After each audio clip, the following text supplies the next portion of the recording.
Vidyasri Subramaniam thought for the day. Toxic பிஹேவியர்ஸ்ன்னு இருக்குது. டாக்ஸிசிட்டினா நச்சுத்தன்மை உள்ளதுன்னு இருக்குது.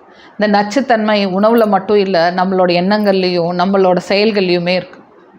எந்த மாதிரி டாக்ஸிக் பிஹேவியர்ஸ் நம்ம ரொம்ப கேஷுவலாக பண்ணிவிட்டு அது இதுதான் வாழ்க்கையை நம்ம நினச்சிட்ருக்கோமோ அது ரொம்ப தப்பான விஷயங்கள். நம்ம கான்ஷியஸாக பண்ணுறோம், அன்கான்ஷியஸாக பண்ணுறோம், ஆர் நம்ம பண்ணுறது தப்புனே தெரியாமல் பண்ணிகிட்டு இருக்கோம். இதை நம்ம இந்த வீடியோ மூலியமாக கற்றுக்கிட்டு தயவுசெய்து இனிமேல் அதை பண்ணாதீங்க. ஓகேயா? நிறையா பேரை நம்ம அந்த வழியில் புண்படுத்திகிட்ருக்கோம். அதில் ஒன்று நம்ம மற்றவங்கக்கிட்ட ரொம்ப ரூடாக பேசுகிறது, எரிஞ்சு உழுவுறது, அது எதை வேணாலும் அவங்கள கமெண்ட் பண்ணுறது. கமெண்ட் பண்ணிவிட்டு என்ன சொல்கிறோன்னா, நான் ரொம்ப ஸ்ட்ரெயிட் ஃபார்வர்ட் பர்சன், நான் எதையுமே ஓப்பனாக சொல்லிடுவேன் அப்படின்னு சொல்லிவிட்டு அவங்கள ஸ்ட்ரெயிட் ஃபார்வர்ட், நான் ஓப்பனான பர்சன் அப்படின்னு சொல்லிட்டு டிக்ளேர் பண்ணுறது. இது ரொம்ப அடுத்தவங்கள புண்படுத்தி அவங்க கேட்குறக்கு ரெடியாக இருக்காங்களான்னு செக் பண்ணாத ஒரு தன்மை. இன்னொன்று மற்றவங்கள பப்ளிக்காக இழிவுபடுத்துறது. நம்மளோட க்ளோஸ் ஃப்ரெண்டு தான் இருப்பாங்க, நம்மளோட இமீடியட் ஃபேமிலி மெம்பர் தான் இருப்பாங்க, ஆனால் பப்ளிக்காக கமெண்ட் பண்ணுறது. கமெண்ட் பண்ணிவிட்டு இட்ஸ் அ ஜோக், நான் ஒரு ஜோக் தான் சொல்கிறேன், நான் சீரியஸாக எதுவுமே சொல்லலையே அப்படின்னு சொல்கிறது.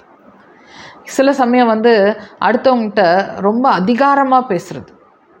அதிகாரமாக பேசிட்டு எனக்கு உனக்கு மேலே உரிமை இருக்குது, எனக்கு இல்லாத உரிமையா, இது கூட எனக்கு உரிமை இல்லையா அப்படின்னு சொல்கிறது.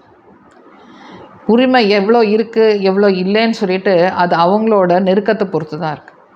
ஒரு அம்மா பிள்ளையாக இருக்கலாம், அப்பா பையனாக இருக்கலாம், உங்களுக்கு எல்லாமே சொல்கிறதுக்கு உரிமை கிடையாது. அந்த உரிமையை நீங்களாக எடுத்துக்காதீங்க. ஏன்னா அந்த விஷயத்தை கேட்குறதுக்கு அவங்க ரெடியாக இருக்காங்களா நீங்கள் ஃபஸ்ட்டு பார்க்கணும்.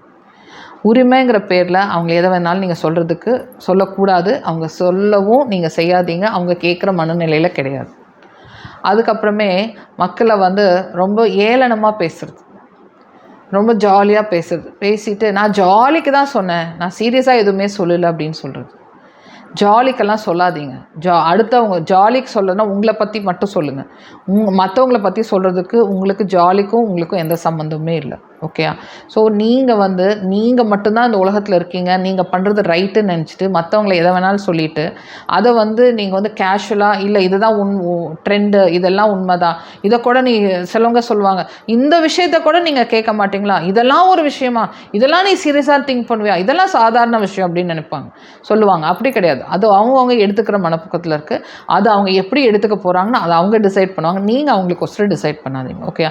ஸோ இந்த மாதிரியான டாக்ஸிக் பிஹேவியர்ஸ் மற்றவங்கள பாதிக்குது, நமக்கு தெரியாமே அந்த தப்பு பண்ணிகிட்ருக்கோம். பண்ணிட்டு இருந்தீங்க, புரிஞ்சிருச்சு அப்படின்னா பண்ணாதீங்க.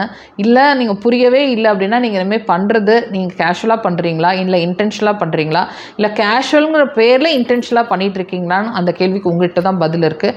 ஆனால் வாட் எவர் இட் இஸ், நீங்கள் அடுத்தவங்களை புண்படுத்துறதுக்கோ ஹர்ட் பண்ணுறதுக்கோ உங்களுக்கு எந்த உரிமையும் இல்லை. அதை நீங்கள் கண்டிப்பாக நோட் பண்ணணும். ஓகேயா?